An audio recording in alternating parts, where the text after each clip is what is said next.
저는 관인면 천황대추 장목반을 맡고 있는 오학공입니다. 감사합니다. 오늘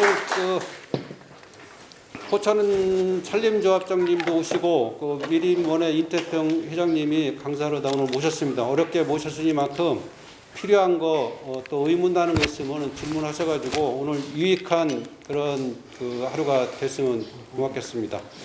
반갑습니다. 저는 포천 산림조합장 남궁정입니다. 오늘 이 자리에는 미림의 대표이신 인태평 대표님께서 같이 참석해 주시고 많이 거기서 지도를 해 주시는 것 같습니다. 이 자리를 빌어서 감사 말씀을 드립니다. 오늘 교육이 정말 이 대추나무가 지금 아시다시피 지난번에 방송도 나왔을 거예요. 몸에 상당히 가장 다른 과일보다도 몸에 건강에 최고의 과일로서 식품으로서의 역할을 하고 있다는 것을 알기 때문에 오늘 교육을 통해서 대추나무 재배하는데 좀 도움이 되시고 우리 오학봉 조합원님이 여기서 이렇게 하시는 것을 시범적으로 자주 견학 오셔서 실제로 여기서 재배하는 데서 실현 교육을 받는 게 가장 좋습니다. 하기 때문에 여기서 좀 많이 장목반이 형성이 돼서 지역에서 생산한 모든 임산물, 알파 농산물까지 판매를 해서 직거래해서 우리 조합원님, 임산물 또 임업인들의 소득 향상을 위해서 그때는 대대적인 홍보를 해서 우리 포천시뿐만 아니라 다른 데서 특산물을 생산되는 것도 같이 해서 다른 데서 구입 못하는 거 여기 오면 다 구입할 수 있도록 이렇게 해서 유통센터에 관리되면 우리 포천 시민들이 좀 더 편리하게 이용할 수 있도록 이렇게 해 드릴 겁니다.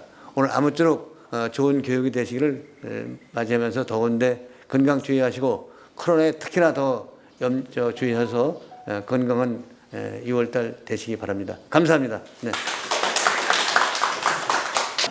미림원의 인태평 회장님한테 간단하게 인사말을 좀 듣고서 교육에 들어가도록 하겠습니다. 안녕하세요. 개인적으로 뵈신 분도 있고 그렇지 못한 분도 계신데 이렇게 초청해 주셔서 대단히 영광스럽게 생각합니다. 오늘 특히 산림조합장님께서 이렇게 커다란 프로젝트로 더 좋은 농산물을 유통할 수 있게 크게 만들어 주셔서 더더욱 축하드립니다. 그리고 우리 오 회장님 전국 과수 경연대회에서 입상하신 것도 축하드립니다.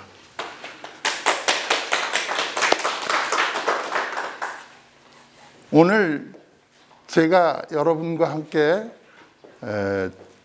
천황대추 외성 재배에 대해서 6월 오늘 1일입니다만 평년에 비해서 약 15일 내지 20일 빠른 속도로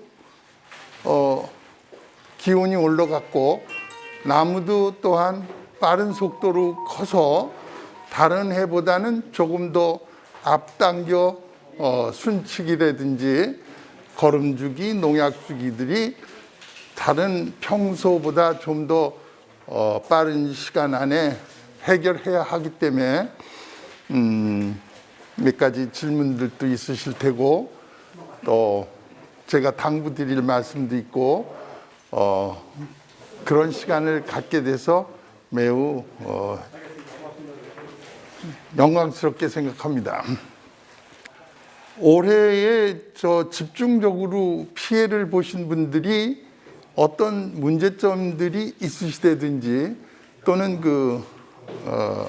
질문하실 게 있으시면 현장에서 질문도 하고 지금도 좀 문제점이라든지 이런 게 있으면 질문하는 방식으로 잠깐 동안 강의를 하는 건 어떨지 싶습니다. 이 외성 재배법이라는 것이 다른 것들과 다른 분들과의 생각이 전혀 다른 데에서 시작된 것이기 때문에 농업은 바로 경제입니다. 경제고 농업은 돈을 벌기 위해서 하는 겁니다. 그래서 어떻게 하면은 인력을 줄여서 인건비를 줄여서 고소득을 올릴 것이냐에 초점을 맞춰서 모든 작업을 정말 내 품 안에서 아주 간단하게 해결하자 하는 것이 첫째 목표였고 첫째 고소득을 올리는 기본 바탕입니다. 제가 이 강의를 한 지 벌써 7, 8년 됐는데 그 후로 모든 대추나무 재배 방법이 제가 얘기하고 있는 외성 재배법 쪽으로 다 가고 있습니다. 그러나 제가 창시자라고 할까 맨 처음 외성 재배법을 연구해서 발표한 것이 7, 8년 됩니다만 그 전부터 계속 해왔던 일이고 어떻게 해서든지 그 좁은 면적에서 고소득을 올리는데 노동력 저하 이게 그래서 외성재배라는 게 그렇습니다.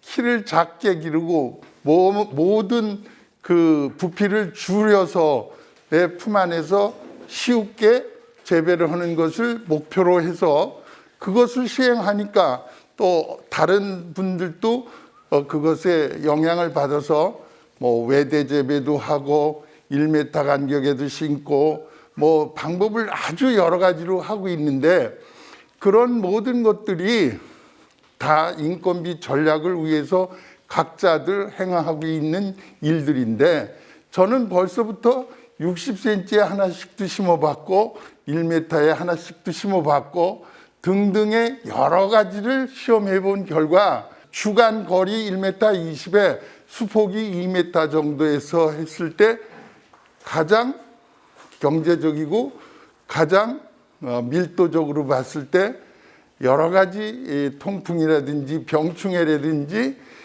작업 능률이라든지 이런 것들을 고려했을 때 가장 좋은 식재 거리로 생각해서 그렇게 얘기하고 있습니다. 그리고 가지를 동서남북에 4개를 남기고 상단부에 하나 해서 소위 동서남북 그리고 상단에 5가지를 두고 그 5가지에서 다시 1가지 내지 2가지를 형성시켜서 5개 내지 7개의 가지로 수확을 하게 되는데 그 수확하는 과정에서 몇 가지 해야 할 일들이 있습니다. 오늘 6월 1일인데요. 다른 때 같으면 5월 15일 내지 5월 20일 경에 행해야 할 것들이 지금 뭐 한 보름 내지 20일이 빠르게 왔기 때문에 오늘은 뭐 7월 달에 들어선 그런 기분으로 나무들이 많이 울창하게 커졌는데 올해는 다른 해보다 더 과감하게 전지전정을 해나가야 할 것 같습니다. 이따가 현장에서 같이들 하면서 연구하기로 하죠.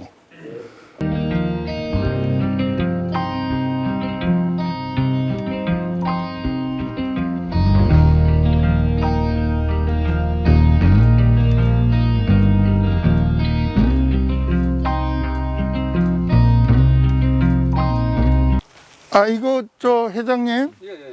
이거 언제 심으셨죠? 이거 한 3월 한 20일 지나다 심었습니다. 그러셨구나. 늦었어요. 예. 3월 20일이면 포천 지방에서는 뭐 늦은 거 아닙니다. 근데 보통 제가 그 전에 심었을 적에는 3월 10일경에 심었습니다. 그러셨구나. 심으니까 상당히 활딱지 좋고 네. 괜찮더라고요. 그렇군요. 자, 대추나무 생리에 대해서 조금 말씀드리면 대추나무는 원래가 5월 초나 돼야 포천에서는 새 순이 나오게 되어 있습니다. 원래 생리적으로. 그러나 올해는 작년과 조금 달라서 기후가 상당히 일찍 겨울이 풀렸다고 할까요? 겨울은 몹시 추웠었습니다. 추웠던 해인데 또 봄은 일찍 와서 지금까지는 뭐 한 보름 내지 20일간의 벚꽃 피는 기간도 빨라졌고 또 식물이 생장하는 시간도 더 벌어져서 상당히 많이 컸는데 이 나무는 평균적으로 오늘이 6월 1일인데 이런 정도 컸으면 뭐 그렇게 성적이 떨어진 거는 아니고 그렇다고 또 그렇게 잘 자란 것도 아니고 합니다만, 여기 보시면 이렇게 이파리 끝이 탔잖아요. 갈반병 같이 말이죠. 노랗게 이렇게 하면서 끝이 까맣게 타 들어갔는데, 이것의 원인에 대해서 전국적으로 똑같은 현상이 올해도 왔고 뭐 작년에도 비슷하게들 오고 있는 현상입니다. 이 현상은. 근데 이것이 결국은 노린재 피해다, 균에 의해서 됐다 등등의 설이 많았고 치료 방법에 대해서도 우왕좌왕했는데, 결론적으로 이경희 박사라든지 또 농약회사의 전문가들의 공통된 의견이 기후의 급변으로 인한 영양이 제대로 순환되지 않아서 끝부분에 약한 부분에 결정적으로 이런 피해가 왔다 하는 것이 지금은 정설로 되어 있기 때문에, 여러분한테 저도 그렇게 얘기할 수밖에 없고 저희 농장에도 이런 경우가 생기는데 어쩔 수 없이 그냥 놔두는 수밖에 없습니다. 만약 하신다면 지금쯤이면 응애도 또 이미 한바탕 지나갔습니다만 대추나무 혹파리병, 이것도 이제 한번 지나가고 다시 이제 재차 알을 깔 때인데, 이런 시기에 이제 살충제 하나와 살균제 하나를 섞어서, 더군다나 1년 차든 2년 차든 요즘은 생장을 상당히 요시할 때니까 성장 촉진제, 소위 영양제를 3가지를 섞어서 한 번에 치면 예방도 되고 또한 치료도 되고 그런 효과를 볼 수 있기 때문에 3가지를 혼합해서 인건비 줄이게 같이 주시면 좋겠습니다. 다만 영양제를 주실 때에는 다른 농약과 문제가 있어서 화학 반응이 없는 것을 찾아서 주셔야 되기 때문에 노련한 농약사님들과 상의해서 권고하는 약제를 같이 쓰시면 되겠습니다. 너무 심각하게 생각하지 마시고 좀 기다리는 수밖에 없는데요. 이것이 이렇게 잎끝만 탔을 때는 또 큰 문제가 없어요. 근데 이 여린 순 생장점까지 까맣게 타서 마르는 경우는 대책이 없다고 그랬잖아요. 그런데 이게 이제 점점 말라서 밑에가 목질화돼서 거기서 생장점이 다시 생겨서 크는 동안이 30일 내지 50일 걸립니다. 그러니까 심지어는 2달 동안 생장이 정지되는 거예요. 그러니까 굉장히 아픈 거죠. 가슴 아픈 일이지. 그러나 눈들도 다 다른 거는 버리고 하나만 달랑 남겨놨는데 그 끝이 망가졌을 때, 그러니까 3개의 눈이 있는데 그 중에 하나만 그러면 그 놈은 버리고 나머지 2개 중에서 경쟁시켜서 하나 다시 살리면 좋은데, 그마저도 안 됐을 때 애타죠.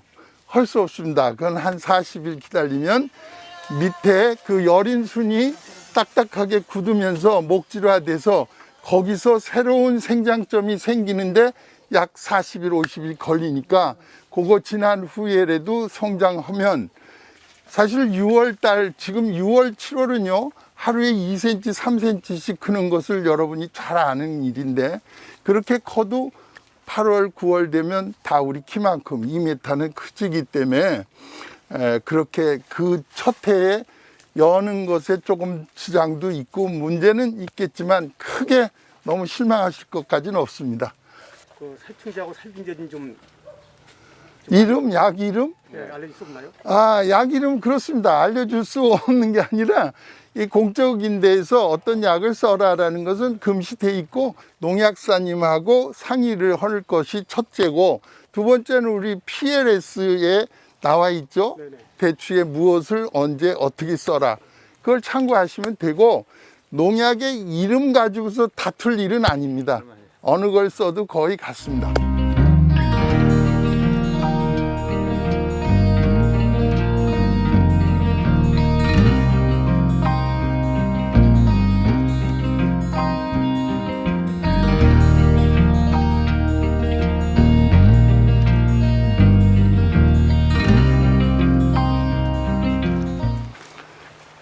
여기 자, 여기 자세히 보세요. 여기 카메라 이렇게 대고 보세요. 여기서 지금 1년 차기 때문에 높이를 1m 한 60, 70으로 높여서 끊었습니다. 왜냐하면 이 간격 가지고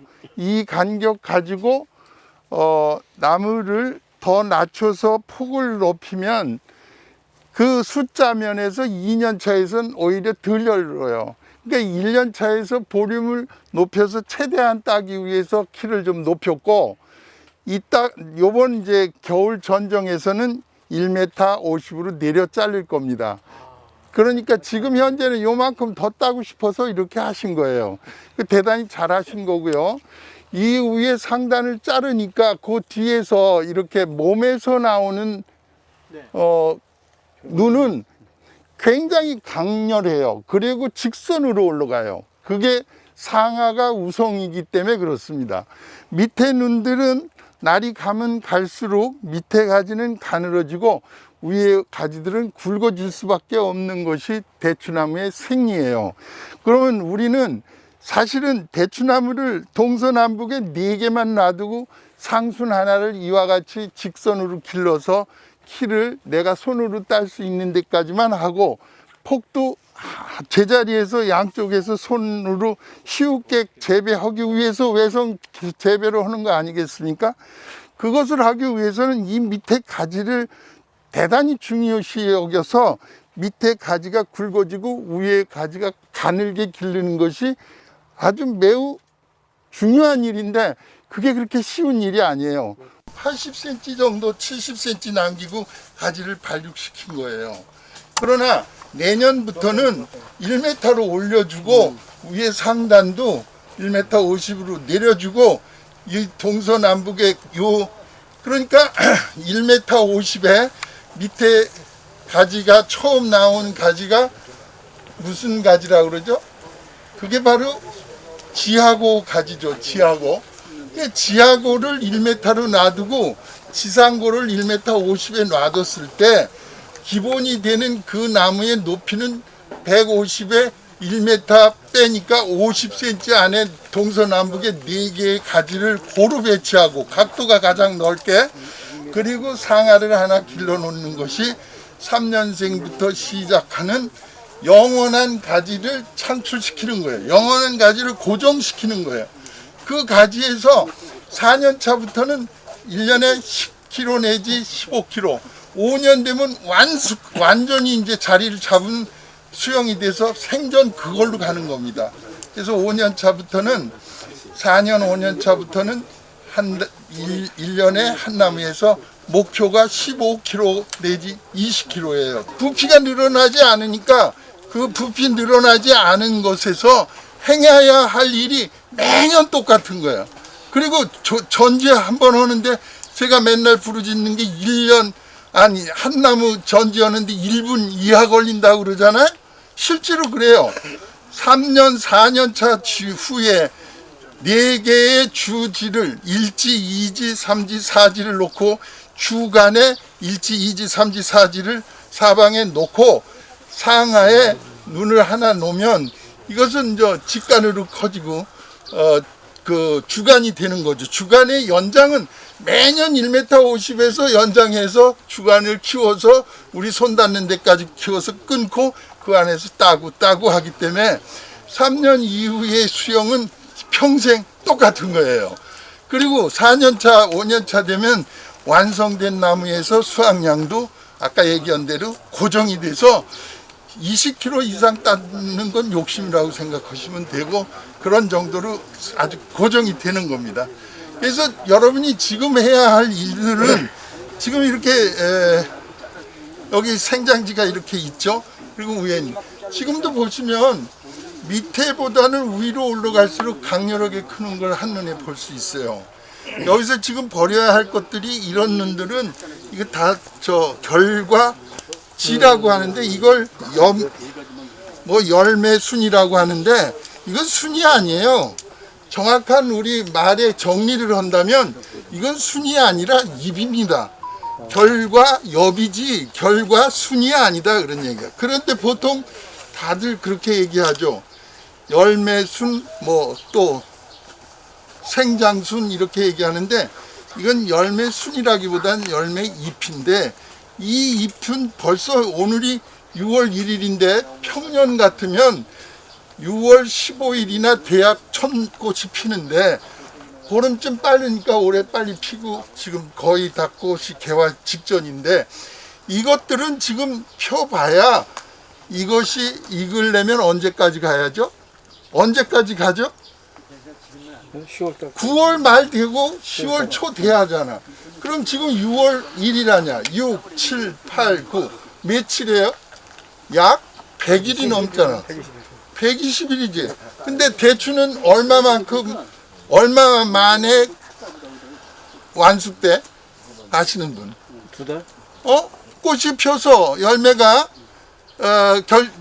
수정이 돼서 크기 시작해서 며칠 후면은 딸 수 있느냐? 한두 달. 그러니 2달? 네. 60일? 90일이 돼야 70일? 맞습니다. 60일 내지 70일 되면은 이게 이제 완숙이 되는데 자, 지금부터 꽃이 펴서 6월 20일, 10일경에 꽃이 폈다고 합시다. 지금 상당히 이제 꽃이 부풀어지기 시작해서 화방이 거의 커지고 곧 개화할 건데 그로부터 60일이면 70일이면 8월 말 9월 초 아니야. 그때 이게 익을 수가 있냐고. 그럼 대추는 왜 안 익느냐? 왜 안 익느냐? 하우스도 해주고 일찍 싹도 내주고 일찍 꽃도 피고 열매도 일찍 수정시켰는데 왜 안 익지? 그게 대추나무가 가지고 있는 특성이에요. 그 특성을 아신다면 매우 손 가는 것이 쉽다 이거야. 그래서 지금 필요 없는 것은 이런 것들을 버리는 겁니다. 이런 것들은 이거 다 필요 없어요. 열긴 다 엽니다. 이게 다 수정이 되는데 아까 얘기한 대로 60일 안에 익지 않으면 마르고 비틀어지고 속이 비고 흐물흐물해지면서 자연 낙과를 해버려요. 자연 낙과 시키는 데까지 기르고 갈 이유가 없죠. 애초부터 영양을 다른 데로 전달시키기 위해서 따버리는 것이 좋다 그런 얘기죠. 그래서 여기서 지금 필요 없는 것들은 이렇게 버리는 것이 지금 해야 할 시기예요. 아주 좋아요. 지금 잘 하시는 거. 다른 애 같으면 조금 후회해도 되는데 지금은 올해는 상당히 빠르기 때문에 이거 다 필요 없죠. 아니 이런 가지 같은 경우에는 이게 이런 거 없잖아요. 자, 그러면은 이런 가지는 이런 가지는 거의 이게 이런 가지는 여기서 새로운 가지가 나오기 전에는 이것으로는 열어서 일찍 낙과해 버리기 때문에 거의 이 나무는 뭐 수확 못 한다고 봐요. 뭐 차라리 잘라버려야 되겠네.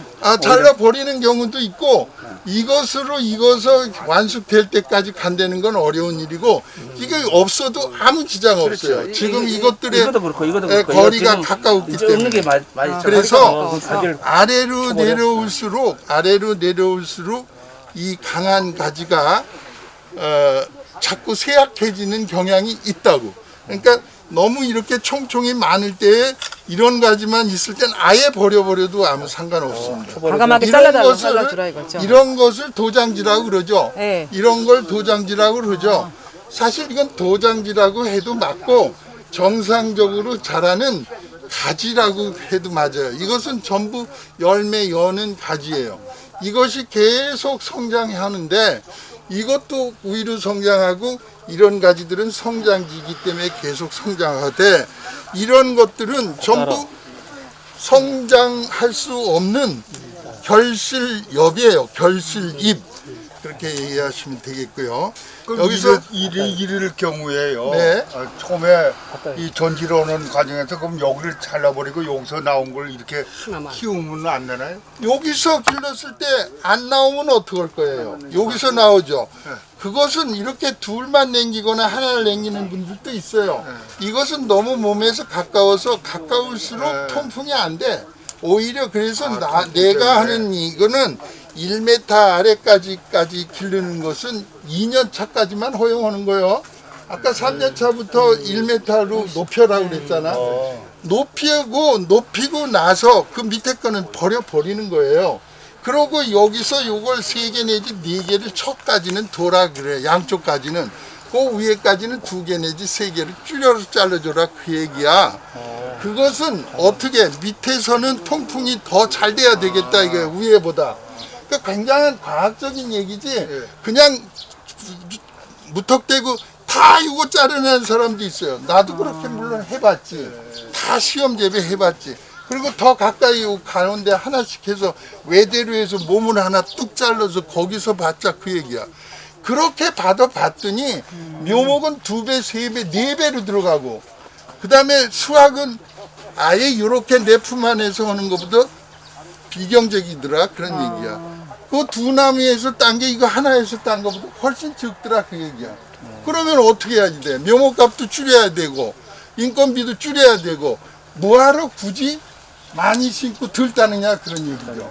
그래서 제가 시험한 결과에 의해서 폭은 1m 20, 주 간거리는 2m 이렇게 해서 2m, 1m 20이 최소 줄여지는 것이지 그거보다 좀 더 넓힌다고 해서 큰일 날 일도 없고 그보다 좁혔을 때에는 상당한 통풍 문제와 일광 문제가 있어서 내가 지금 정리한 것은 2m에 1m 20 내지 1m 50이 가장 좋더라라는 결론을 내렸습니다. 근데 대표님 여기 눈이 네, 하나, 2개, 3개씩 이제 놔둔 경우에 네. 이게 3개씩 다 올라와서 이렇게 크는 경우가 이런 있거든요. 경우는 이것뿐만 아니에요. 여기서도 나올 수 있고 네네, 여기 네네. 지금 이거 하나 남겼더니 하나에서 2개 남겼더니 2개에서 다 네네, 나왔잖아. 그럼 이거 가지고 그냥 놔두면 어떻게 되겠어? 이게 열면서 아무리 네. 벌어진다 해도 이렇게 되면서 일로 다 이걸 어떻게 해? 다 그늘을 만들어주고 햇볕을 못 오게 하잖아요. 그러니까 둘 중에서 하나를 버리는데 이것이 이 방향으로 있으면 이거하고 가장 먼 데로 남기자 네, 그거지. 이거하고 다. 그러면 어느 거야? 이것이 그거죠, 버려져야지. 그렇죠. 네, 이걸 버릴 때 지금은 이렇게 손으로 잘 버릇해요. 며칠만 지나면 잘 안 될 때는 가위를 이렇게 딱 잘라 버려요. 그러고 이 가시 있는 여기서 나오는데 여기에서 이거를 더 여길 자를까? 놔둘까? 놔두는 게 좋아요. 굳이 자르려고 이것도 인건비야. 그렇게 해서 놔두. 내년에 또 나올 거 아니에요. 내년에 또 하나만 남기면 되니까. 이것도 하나인데 이거를 버리자 그런 얘기. 앞에 거 나무 이건 버리고. 그러고 지금 여기 순 잘 잡으셨어요. 지금 순을 잡으셨잖아. 하나, 둘, 셋 남기고 잘하신 거야. 셋 내지 넷 때는 둘 내지 넷이야. 꼭 셋이라는 법칙도 없고 넷도 법칙이 없어요. 전체적인 조화를 봐서 지금 이것들은 이렇게 끝맺음이 됐고 이것은 아직 안 잘랐지만 자를 때 됐다 그런 얘기야. 이것이 좀 더 길자 이거야. 이것이 좀 더 짧자. 뭐 얘기냐 이렇게 피라미드 되게. 그래야 햇빛이 고루 들고 통풍이 될 거 아니냐 이런 얘기. 요즘 유튜브 보면 그런 거 저런 거 없어요. 뭐 이렇게 보고 뭐 옆눈이 뭐 하고 뭐 이거는 생장기고 뭐 이러고 동서남북으로 가고 뭐 다 소용없어. 그런 거 하려면 다른 일을 해. 다른 일을. 이 일은 아주 간단하게 처리해 버리는 게 좋아. 여기서 아주 특별하게 좋은 것들이 쫙 하나가 나와서 하나에서 10개, 20개 여는 게 있어요. 그런 가지 있죠. 네, 오래 해보시면 그것을 유도하는 것이 바로 지금 자르시고 다음번에 한 번 더 자르면 그 중에서 뚜렷하게 하나를 길게 한 50cm 내려오면서 여러 개 달리는 가지가 많이 창출돼요. 그것을 지금 둘 내지 넷을 남겨서 바란스를 밑에가 넓고 위에가 좁게 해서 만드시고 그 후에 새로 나왔을 때도 똑같은 작업을 하시는 거예요. 이렇게 하셔서 시원하게 해 놓음으로써 지금 이렇게 꽃망울이 잡혀 있는 건 끊어 주시는 게 좋아요. 3개 정도 남기고. 이게 꽃엽이야 이게.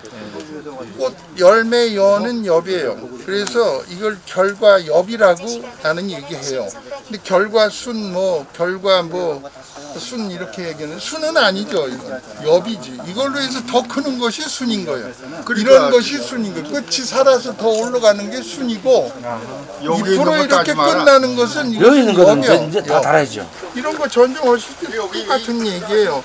밑에서부터는 지금은 올해까지만 얕게 놔두자 이게. 내년엔 이거 버릴 거예요. 이렇게 흠집 날 것 같으면 가위로 예리한 가위로 딱 자르는 게 좋아요. 그리고 밑에 난 건 이건 버려버리시고 이거 다 필요 없어요. 꽃눈이 잡힌 것들은 필요 없어요. 그리고 여기서는 이렇게 해서 4개 내지 5개, 3개 내지 뭐 4개에서 끈을 했으니까 하나, 둘, 셋, 넷. 아 이건 제일 밑에 단이니까 좀 길게 이렇게 남기시는 것이 좋다 그래요. 밑에 단이니까 여기서도 보니까 야 니네들 다 여름은 너무 복잡해. 하나만 사라. 할 수 없어. 버리자 이거야. 어딜 밖에 쪽에 걸 버리는 게 좋아요. 아니 남기는 게 좋아요. 가급적이면. 예, 그런데 이쪽하고 이쪽하고 있는데 이쪽은 다행히 밖에 것이 저 각도고 이쪽이잖아. 이거와 겹치면 안 되니까 너도 미안하지만 좀 희생해자.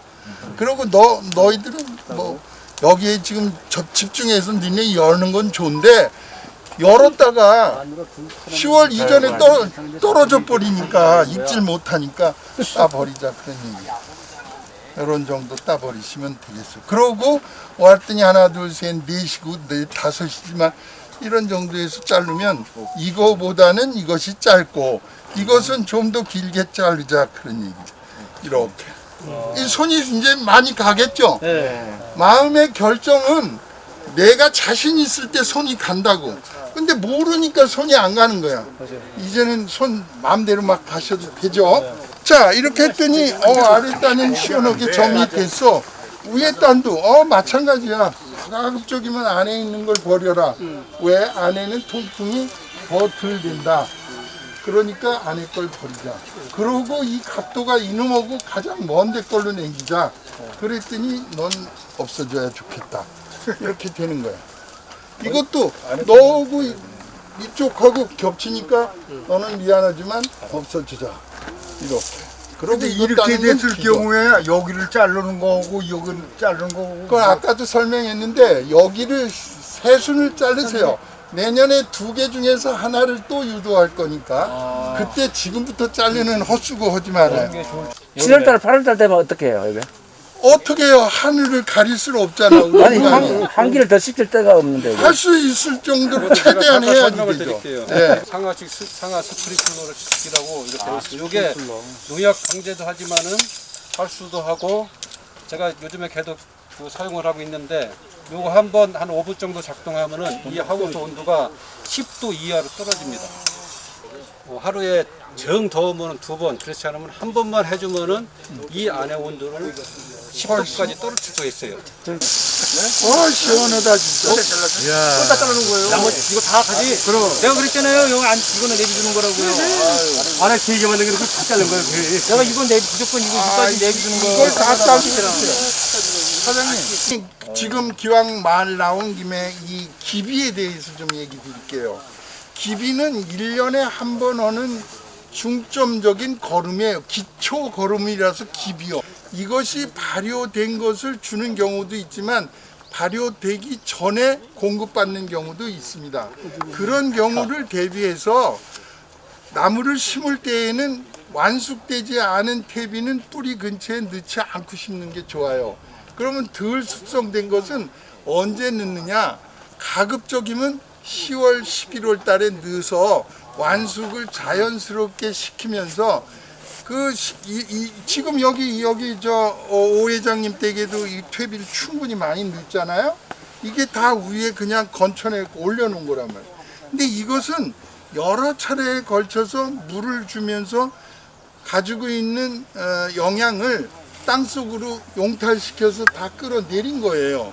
그렇기 때문에 물을 줄 때마다 적당량이 소비돼서 땅속으로 스며들었다가 뿌리에 영양을 주고 잎에 줄기에 아주 그 영양 공급을 자연스럽게 해주는데 여기 건천에 줬을 때 꼭 이행해야 할 게 거름에다 물을 줘서 용해시켜서 용탈해서 땅속에 스며들게 해주는 것이 맞는 얘기예요. 그걸 하기 싫으면 땅을 파고 묻어주시는 건 아주 좋죠. 그 인건비가 어느 것이 덜 들 것이냐, 내가 가지고 있는 시설이 어떠냐에 따라서 거름 주는 방식은 달라질 수 있겠습니다. 0.8평에 곱하기 20kg보다는 조금 작게 20kg에 10분의 8를 넣어주자 그런 얘기예요. 그러면은 뭐 한 16kg 정도 되네? 15, 16kg를 한 나무당 준다라는 계산으로 전체에 살포하는데, 거름을 이렇게 살포하면 이 살포된 데까지 뿌리가 다 가는 거예요. 그리고 이거 이제 가운데에 아마 올 가을이면은 오 회장님은 여기 끊어 주실 거예요. 가운데를 다 경운기로 한번 타줄 거예요. 내 짐작이 그런데 이걸 타주면 양쪽으로 흙이 다 분산되고 가운데 배수로가 저절로 높아지고 뿌리가 갱신되는 거예요. 묵은 뿌리를 끊어줌으로써 새 뿌리가 나오게 해서 나무를 더 아주 젊고 튼실하게 만들어주는 거예요. 이 통로에 있는 나온 잔뿌리를 끊어주는 것이 훨씬 좋습니다. 가운데를 경운기로 쭉 타주면 이 흙은 양쪽으로 가고 가운데는 자연스럽게 배수로가 더 잘 돼 있고, 그 다음에 영양은 고루 이렇게 살포되게 되죠. 이게 뭐 관리기로 하든 경운기로 하든 그게 문제가 아니라 가운데를 타줘라 그 얘기예요.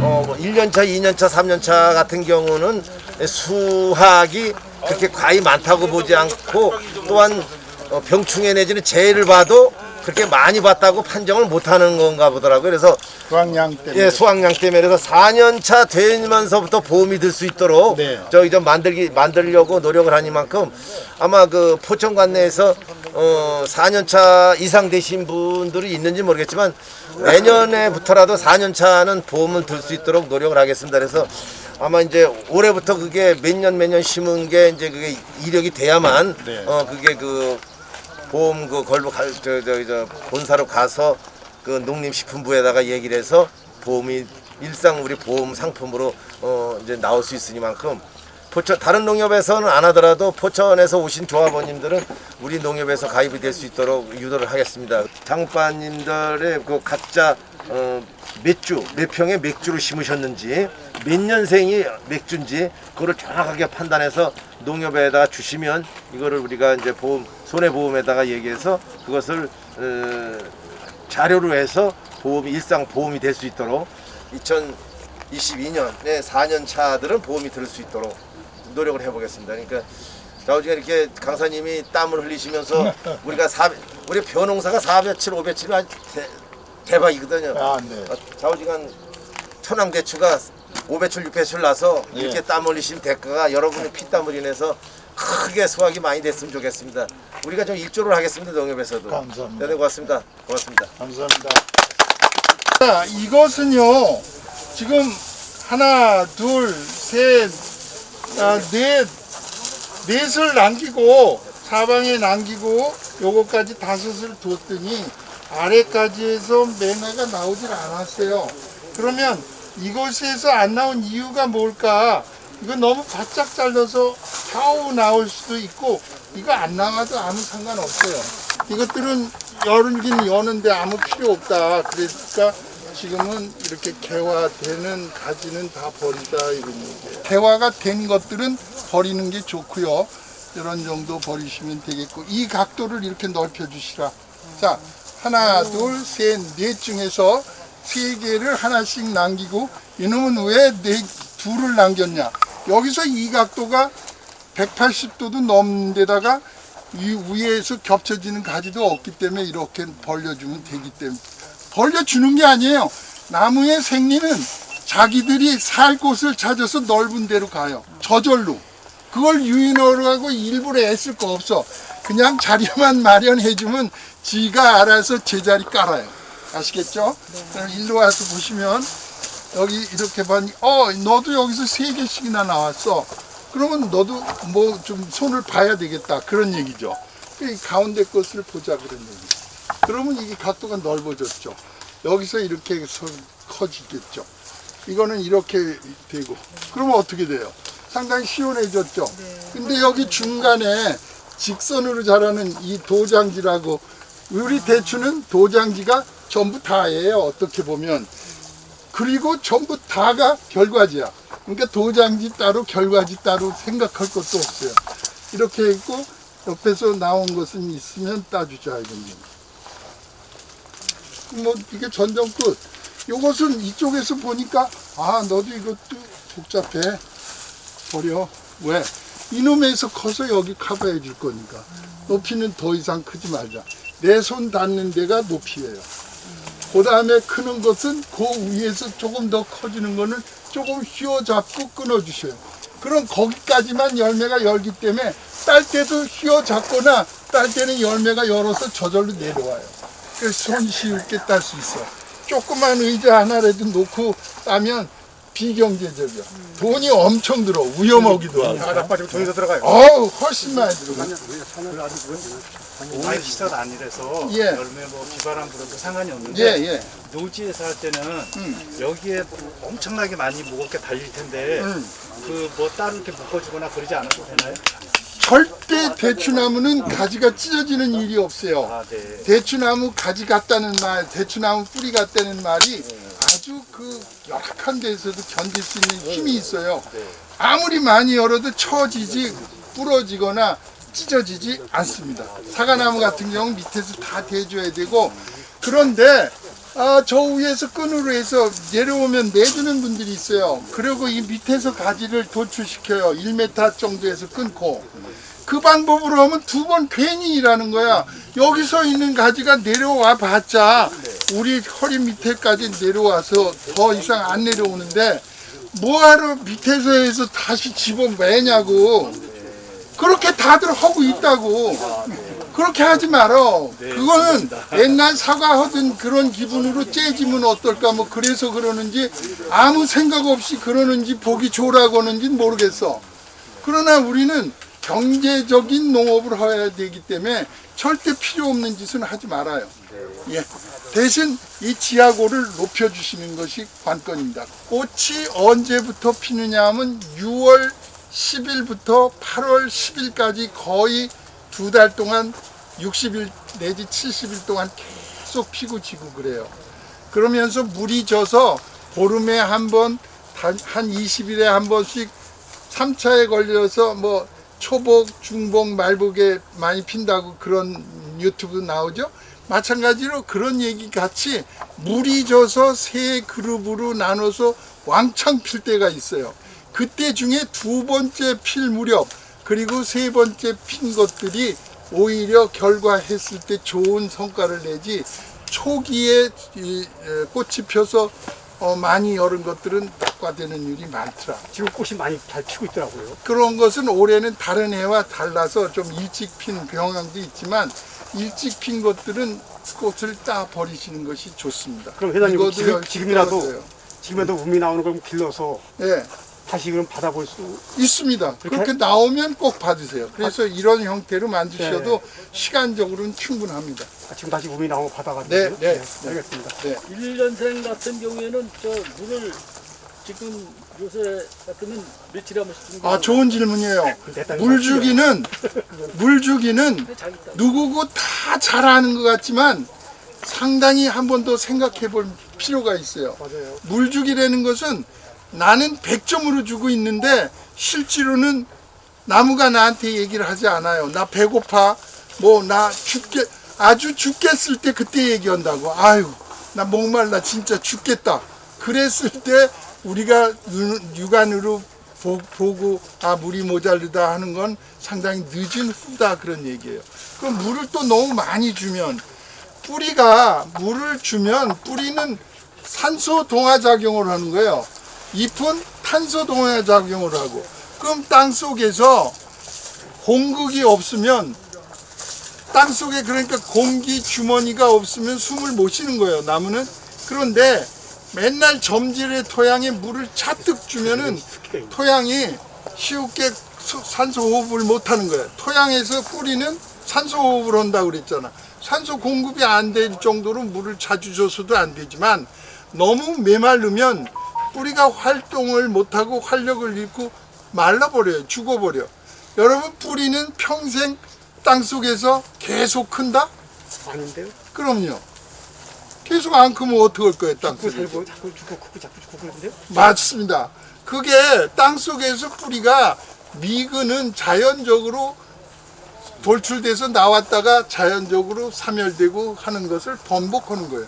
그렇지 않으면 우리 땅속은 전부 뿌리로 맞아요. 뭐 죽고 세상이 다 뿌리로 나무를 다 덮여버리게? 그렇지 않습니다. 그래서 물주기는 나무의 뿌리에 호흡을 돕는 거기도 하지만 물을 주는 것은 영양을 공급하는 통로가 되고, 물을 없이 나무를 기른다, 물을 잘못 주고 기른다 하는 것은 우리가 먹고 있는 음식 양을 조절하지 않고 먹는 거나 마찬가지로 상당히 나무한테는 해롭다, 그런 얘기니까 물을 줄 때는요, 점적 코스로 줄 때는 매일 주는 거예요. 매일 적당량을 줘서 표토가 습하다기보다는 적당히 촉촉하고 땅속 저 밑에까지 물이 적당량만 조금씩 계속 내려가는 거예요.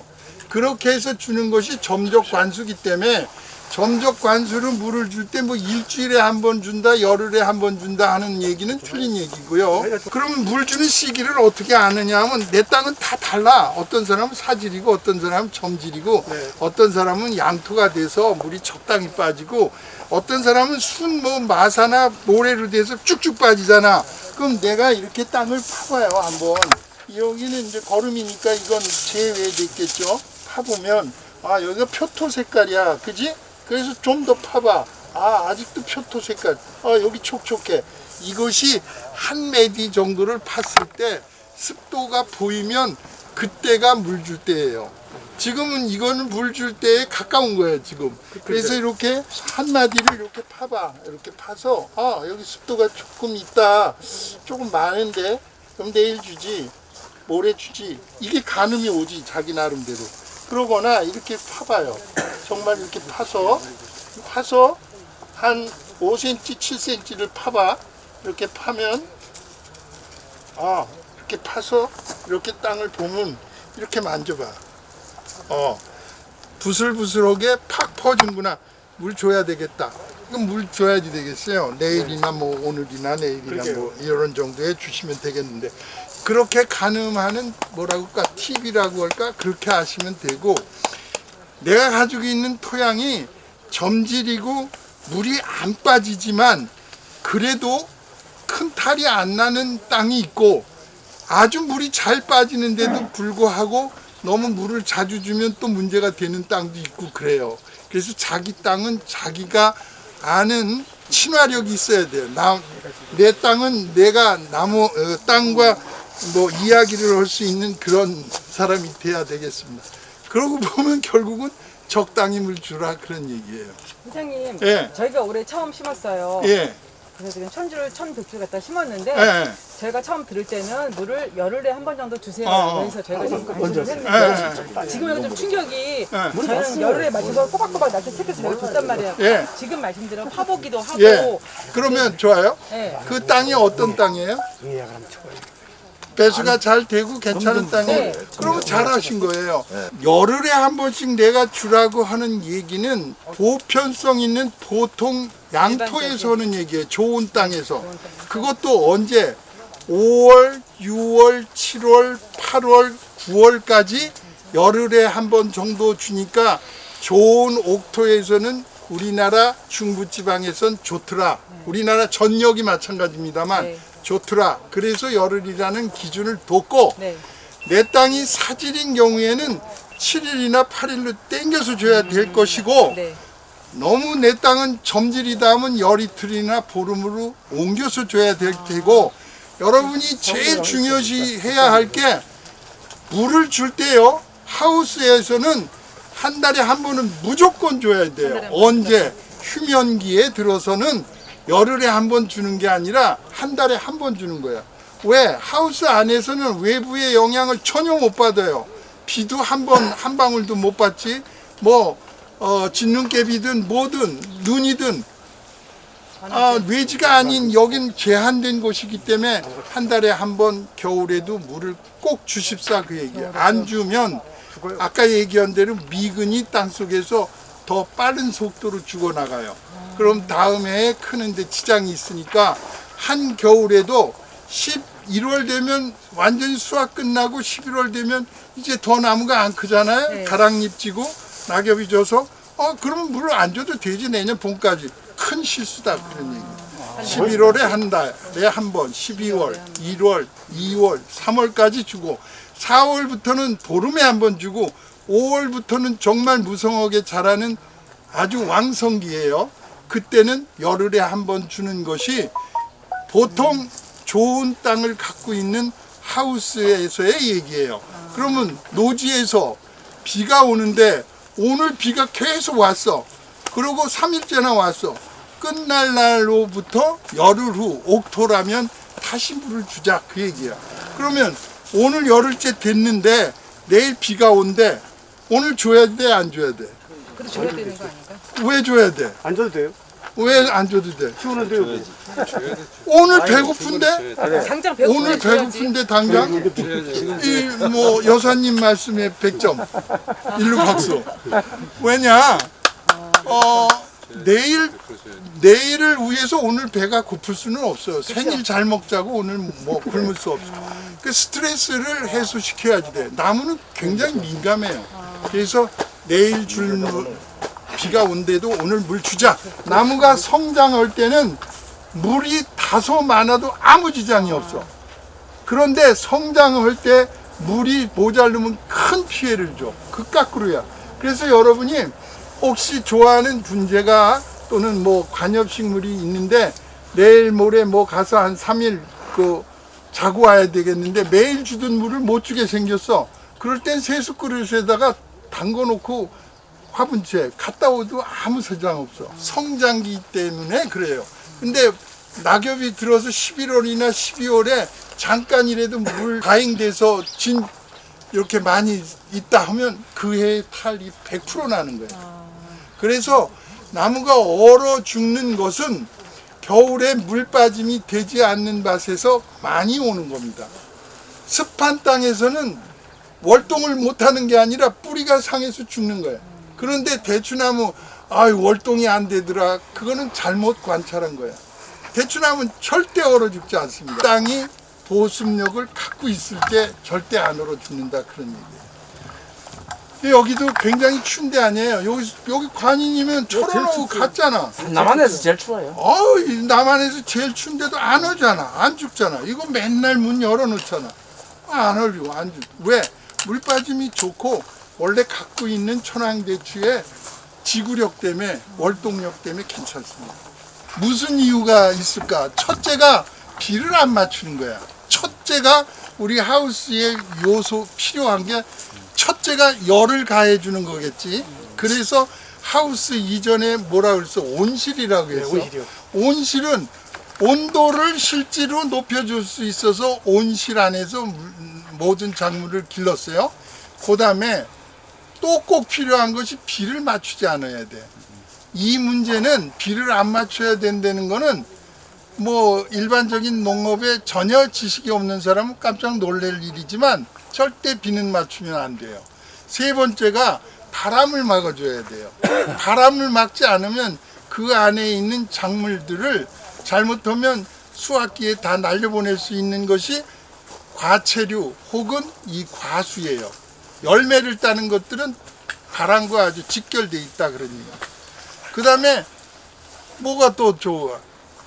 아무래도 병충해 예방에 좋다. 그 다음에 물 관리도 좋다. 집약적인 관리를 할 수 있다. 전천후 일을 할 수 있다. 아침이고 밤이고 저녁이고 아무 때고 나와서 일할 수 있다. 그런 장점 때문에 하우스 재배를 하는 것이지, 그런 것 때문에 하우스 재배를 하는 것이지 그냥 그런 건 아니에요. 그런 과학적인 근거가 다 있는 거죠. 비는 잎에는 필요 없고 뿌리에만 물은 뿌리에만 뿌리에도 비물은 좋다고 못 보는 거예요. 그러면 왜 비를 안 맞춰야 되느냐? 첫째는 비를 맞추면 비의 수분의 공급량을 내 마음대로 조절 못 해요. 그죠? 비가 많이 올 때 못 가려주잖아.